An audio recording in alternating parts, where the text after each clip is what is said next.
Hello नमस्कार दोस्तों, स्वागत है आप सभी का सत्या एक्सीलेंट यूट्यूब चैनल पे। दोस्तों डेली की तरह यहाँ पर क्लास आपकी शुरू हो चुकी है और ये आपकी क्लास है इलेक्ट्रीशियन थ्योरी की। जो इस समय एग्जाम देने वाले हैं छात्र आईटीआई सेकेंड ईयर का, उनके लिए यहाँ पर कुछ इंपॉर्टेंट क्वेश्चन लेके आया हूँ जो कि डीसी गणित चैप्टर से है आपका।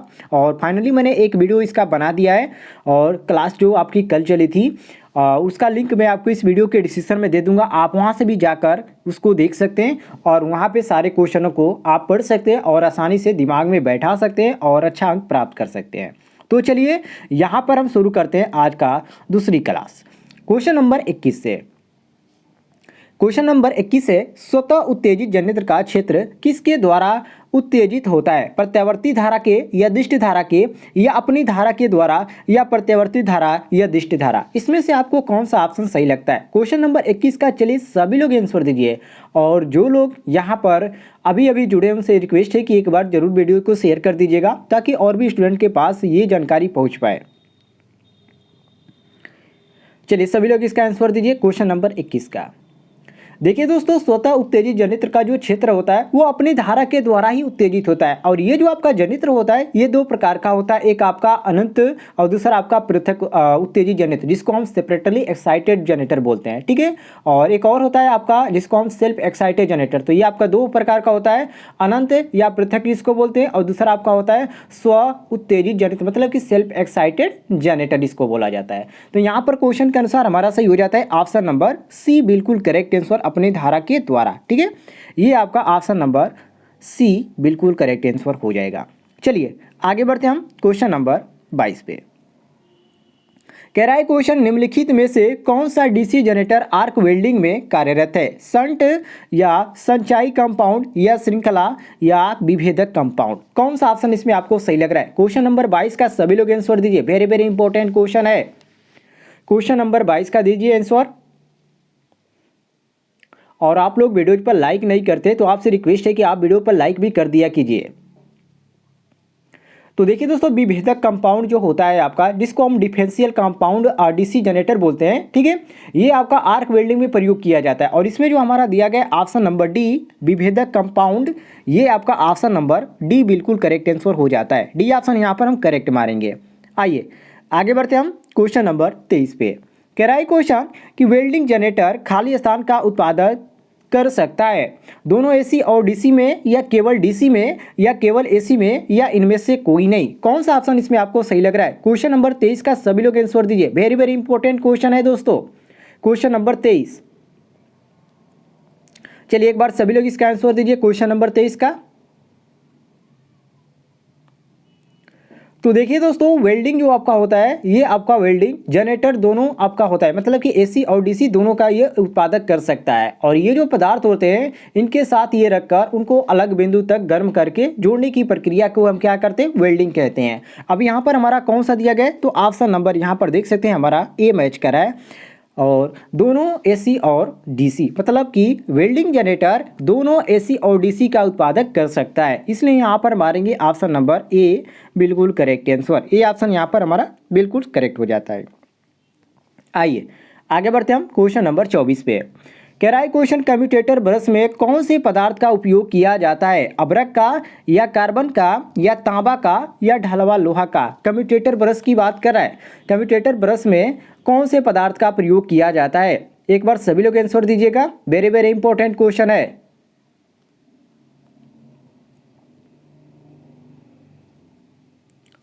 एक बार मैं पहले भी ऐसे क्वेश्चन में रिवीजन करा दिया हूं जो कि डीसी जनित से सा क्वेश्चन मैंने कवर किया था, लेकिन यहाँ पर कुछ और भी मैं क्वेश्चन आपको कवर कर रहा हूं जो कि और भी क्वेश्चन बनेंगे जो कि मैं आपको नेक्स्ट वीडियो में कवर कर दूंगा।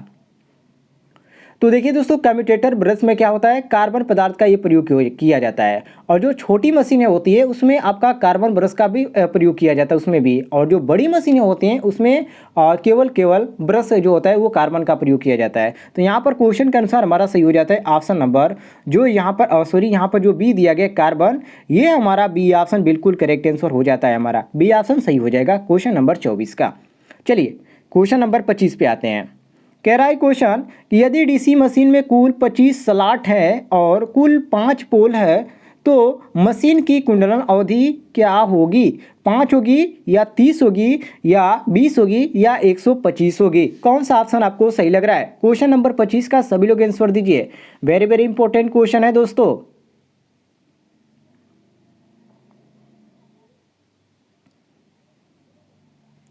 चलिए, मात्र आपको 5 सेकंड का ही मौका दिया जाएगा, इससे ज़्यादा समय नहीं दिया जाएगा। काफ़ी लंबी वीडियो हो जाएगी, जो बाद में देखेंगे उन लोगों को थोड़ी सी बोरिंग महसूस होगा। देखिए दोस्तों, कुल स्लॉट इसमें कितना दिया गया है, तो इसमें आपका 25 दिया गया है और पोलो की संख्या कितना दिया गया है, 5 दिया गया है। अब देखिए, तब इसमें हमसे पूछ कह रहा है कि मशीन की कॉइल अवधि क्या होगी, मतलब कि S/P बराबर 25/5। ठीक है, अब देखिए एस का मान यहाँ पर कितना दिया गया, 25 दिया गया और पोलो की संख्या 5 दिया गया। आप 25/5 करेंगे तो हमारा कुंडली की अवधि निकल के आ जाएगी, अर्थात जिसको हम कॉइल स्पैन बोलते हैं उसका यहाँ पर मान निकल के आएगा। तो 5×5 = 25, ये हमारा कितना आ गया, 5 आ जाएगा। तो यहाँ पर 5 हमारा कौन सा मैच कर रहा है, तो ऑप्शन नंबर ए मैच कर रहा है। तो ए ऑप्शन यहाँ पर हम बिल्कुल करेक्ट मारेंगे। चलिए, क्वेश्चन नंबर आते हैं 26 पे। कह रहा है क्वेश्चन की डीसी मशीन में ए का मान 2 होता है। वेरी वेरी इंपॉर्टेंट है। आप सभी को, आपको एक लैप वाइंडिंग आपने नाम सुना होगा और वेव वाइंडिंग, ठीक है, उसी से रिलेटेड आपका क्वेश्चन है। ऑप्शन देख लीजिए। पहला ऑप्शन दिया गया लैप वाइंडिंग हेतु या वेव वाइंडिंग हेतु या फील्ड वाइंडिंग हेतु या आर्मेचर वाइंडिंग हेतु। कौन सा ऑप्शन आपको सही लग रहा है? क्वेश्चन नंबर 26 का सभी लोग आंसर दीजिए। वेरी वेरी इंपॉर्टेंट है दोस्तों।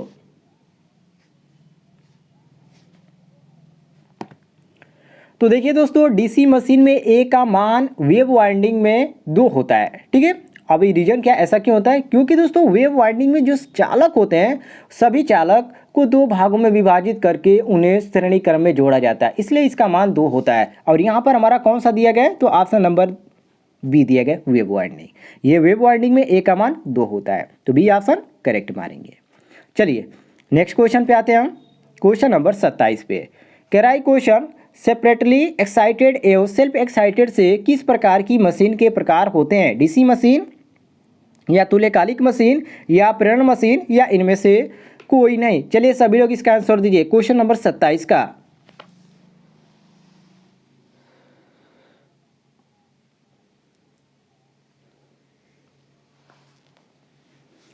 तो देखिए दोस्तों, सेपरेटली एक्साइटेड और जो सेल्फ एक्साइटेड होता है, जो कि मैंने आपको बताया था, ये आपका 2 प्रकार का जनित्र होता है, जो कि सेपरेटली एक्साइटेड होता है और एक आपका होता है सेल्फ एक्साइटेड। उसी से ये आपका क्वेश्चन पुटअप किया है।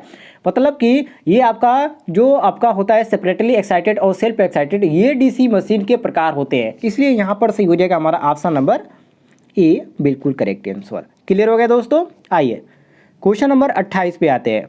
कह रहा है क्वेश्चन की डीसी सर्वे मोटर का प्रयोग होता है, मतलब कहाँ पर इसका प्रयोग होता है? पूर्णतः डीसी कंट्रोल सिस्टम में या पूर्णतः एसी कंट्रोल सिस्टम में या दोनों, मतलब कि एसी व डीसी कंट्रोल सिस्टम में या इनमें से कोई नहीं। कौन सा ऑप्शन आपको सही लग रहा है? क्वेश्चन नंबर 28 का सभी लोग आंसर दीजिए।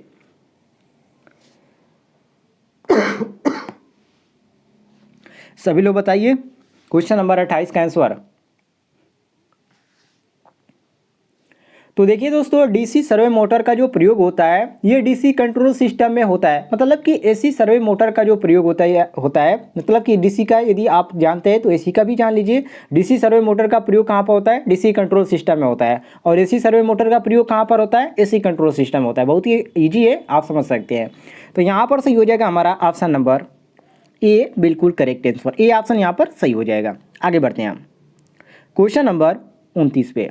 कह रहा है क्वेश्चन, असंतृप्त डीसी मशीन की आर्मेचर प्रतिक्रिया है क्रॉस मैग्नेटाइजिंग या डीमैग्नेटाइजिंग या मैग्नेटाइजिंग या उपयुक्त में से कोई नहीं। चलिए सभी लोग इसका आंसर दीजिए। क्वेश्चन नंबर 29 का।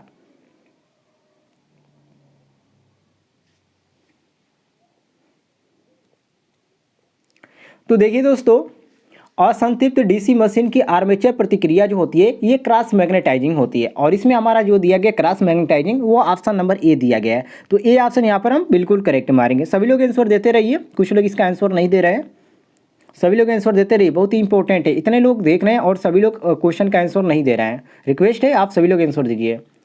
कह रहा है क्वेश्चन नंबर 30 की डीसी शंट जनित्र में अवशिष्ट चुंबकत्व को पुनः प्राप्त किया जा सकता है, मतलब कैसे प्राप्त किया जा सकता है। शंट क्षेत्र को बैटरी से जोड़कर या जनित्र को कुछ समय लोड रहित दशा में चलाकर या शंट जनित्र को ग्राउंड करके या जनित्र के घूर्णन की दिशा को विपरीत करके। चलिए सभी लोग बताइए क्वेश्चन नंबर 30 का कौन सा ऑप्शन आपको सही लग रहा है।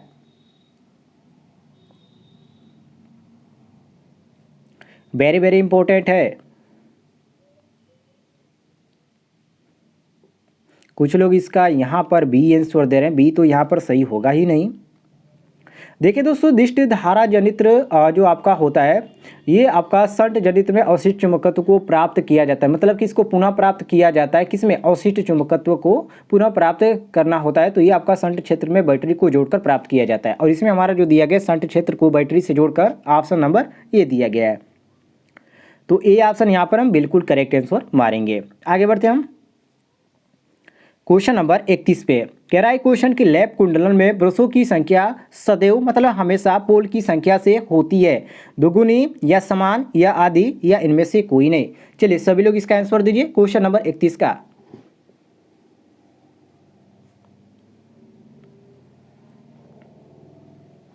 तो देखिए दोस्तों, लैप कुंडलन का क्या मतलब होता है, जिसको हम इंग्लिश में बोलते हैं लैप वाइंडिंग। और इसमें ब्रशों की संख्या जो होती है हमेशा पोलों की संख्या के समान होती है, मतलब कि ए बराबर पी जो आपका होता है, जो वेव वाइंडिंग में आपका ए बराबर 2 हो जाता है और लैप वाइंडिंग में जो आपका होता है इसमें आपका ए बराबर पी हो जाता है। इसी को यहाँ पर पूछ रहा है, ठीक है, तो इसको ध्यान रखिएगा। तो इसमें क्या होता है, इसमें पोलों की संख्या जो होती है समान होती है, किससे? ब्रशों की संख्या से। इसलिए यहाँ पर मारेंगे हम ऑप्शन नंबर जो बी दिया गया है, ये बी ऑप्शन बिल्कुल करेक्ट आंसर। आइए आगे बढ़ते हम क्वेश्चन नंबर 32 पे। कह रहा है क्वेश्चन की भार रहित डीसी मशीन में चुंबकीय उदासीन अक्ष होता है, ज्यामितीय उदासीन अक्ष से दूर गति की दिशा में खिसकता है या गति की दिशा के विपरीत ज्यामितीय उदासीन अक्ष से दूर खिसकता है या ज्यामितीय उदासीन अक्ष के संपाती होगा या इनमें से कोई नहीं। कौन सा ऑप्शन आपको सही लग रहा है? क्वेश्चन नंबर 32 का सभी लोग आंसर दीजिए, वेरी वेरी इंपॉर्टेंट क्वेश्चन है। चलिए सभी लोग बताइए।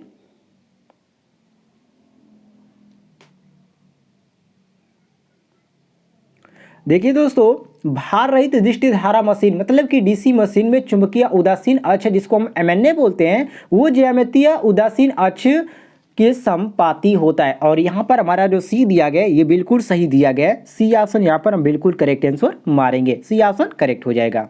आगे बढ़ते हैं दोस्तों क्वेश्चन नंबर 33 पे। कह रहा है क्वेश्चन कमजोर दिक परिवर्तन का परिणाम होता है ब्रश के मध्य में स्पार्किंग या ब्रश के अग्र सिरे में स्पार्किंग या ब्रश के पश्च सिरे में स्पार्किंग या कोई स्पार्किंग नहीं होता है। कौन सा ऑप्शन आपको सही लग रहा है? क्वेश्चन नंबर 33 का सभी लोग आंसर दीजिए, वेरी वेरी इंपॉर्टेंट है।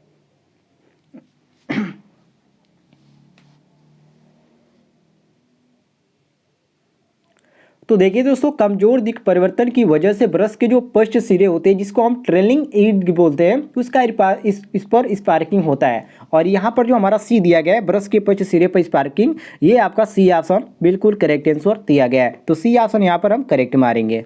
चलिए आगे बढ़ते हैं हम क्वेश्चन नंबर 34 का, सभी लोग आंसर दीजिएगा। कह रहा है क्वेश्चन डीसी मशीन में पोल शू को निम्न हेतु पटलित करते हैं, हिस्टेसिस हानियों को कम करने हेतु या भंवर धारा हानियों को कम करने हेतु या हिस्टेसिस तथा भंवर धारा हानियों को दोनों को कम करने हेतु या उत्पादन को आसान करने हेतु। कौन सा ऑप्शन आपको सही लग रहा है? क्वेश्चन नंबर 34 का सभी लोग आंसर दीजिए, वेरी वेरी इंपॉर्टेंट है। चलिए सभी लोग बताइए।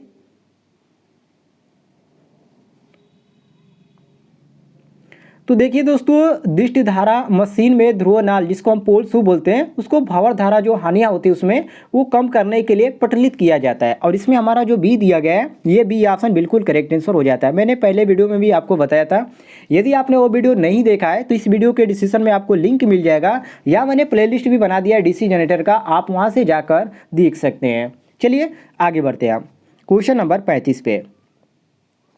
कह रहा है क्वेश्चन कि डीसी जनरेटर को की रेटिंग होती है, बहुत ही इंपॉर्टेंट है, इसको ध्यान रखिएगा। डीसी जनरेटर की रेटिंग किस में होती है? किलोवाट में या किलो वोल्ट एम्पियर में या किलो हावर्ट्स में या हॉर्स पावर में? सभी लोग बताइए। छोटा सा क्वेश्चन है लेकिन बहुत इंपॉर्टेंट है। डीसी जनरेटर की रेटिंग किस में होती है, किलोवाट, किलो वोल्ट एम्पियर या किलो आवर्स या हार्स पावर। तो देखिए दोस्तों यहाँ पर आपका सही हो जाएगा ऑप्शन नंबर ए, क्योंकि डीसी जो जनरेटर होता है उसकी जो रेटिंग होती है किलोवाट में होती है, अर्थात KW में होती है, ध्यान रखिएगा, ठीक है। और यहाँ पर आपका ऑप्शन नंबर ए बिल्कुल करेक्ट आंसर हो जाएगा। चलिए आगे बढ़ते हैं हम क्वेश्चन नंबर 36 पे। कह रहा है क्वेश्चन कम्यूटेटर ब्रश में कौन से पदार्थ का उपयोग किया जाता है, कार्बन या अभ्रक या तांबा या कच्चा लोहा। चलिए सभी लोग बताइए कौन सा ऑप्शन आपको सही लग रहा है, सभी लोग बताइए, बहुत ही इंपॉर्टेंट है ये।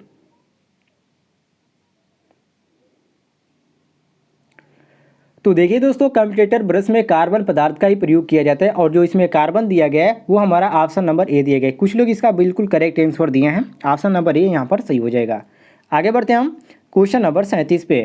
कह रहा है क्वेश्चन विद्युत मशीनों में सिलिकॉन स्टील का उपयोग करने का कारण क्या है, अधिक धारणशीलता या अधिक निग्रह या कम शैथिल्य हानि या कम निर्गह। कौन सा ऑप्शन आपको सही लग रहा है। क्वेश्चन नंबर 37 का सभी लोग आंसर दीजिए।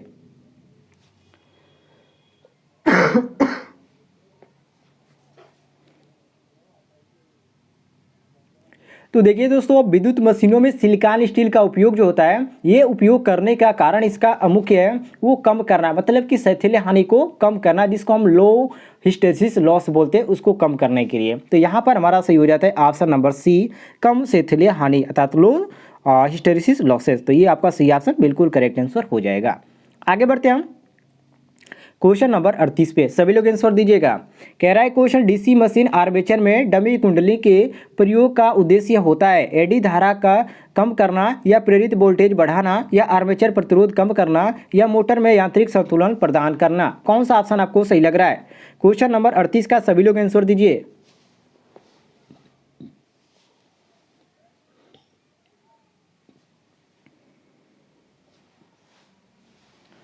तो देखिए दोस्तों डीसी मशीन में डमी कुंडली जो होती है उसका कार्य होता है यांत्रिक असंतुलन, मतलब कि मैकेनिकल बैलेंस प्रदान करना, और इसमें जो हमारा दिया गया है ऑप्शन नंबर डी दिया गया है, मोटर में यांत्रिक संतुलन प्रदान करना। तो डी ऑप्शन यहाँ पर हम बिल्कुल करेक्ट आंसर मारेंगे। चलिए आगे बढ़ते हैं हम क्वेश्चन नंबर 39 पे। कह रहा है क्वेश्चन पूर्ण भार पर अति यौगिक डीसी जनित्र का वोल्टेज नियमन होगा, शून्य या कम धनात्मक या उच्च धनात्मक या ऋणात्मक। कौन सा ऑप्शन आपको सही लग रहा है। क्वेश्चन नंबर 39 का सभी लोग आंसर दीजिए।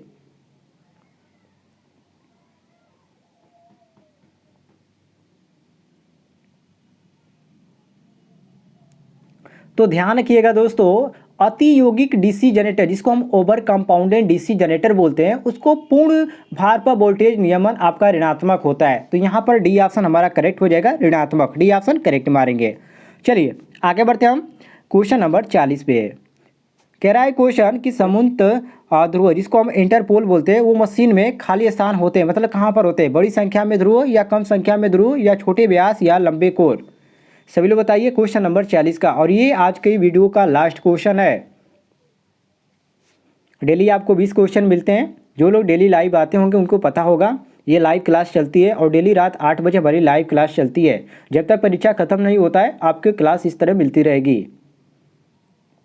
तो देखिए दोस्तों जो समुद्र ध्रुव होता है जिसको हम इंटरपोल बोलते हैं वो मशीन में बड़ी संख्या में ध्रुव होते हैं। अब ऐसा क्यों होता है, क्योंकि दोस्तों समुद्र ध्रुव जो होता है ये कई प्रकार के रोटर की गति को न्यून करती है। तो इसलिए यहाँ पर हमारा सही हो जाता है ऑप्शन नंबर ए बिल्कुल करेक्ट आंसर, बड़ी संख्या में, ये ऑप्शन करेक्ट मारेंगे। मतलब कि समुद्र ध्रुव मशीन में बड़ी संख्या में ध्रुव होते हैं, तो ये ऑप्शन करेक्ट हो जाएगा। बाकी दोस्तों आज के लिए इतने ही क्वेश्चन, मिलते हैं नेक्स्ट वीडियो में, तब तक के लिए जय हिंद, वंदे मातरम।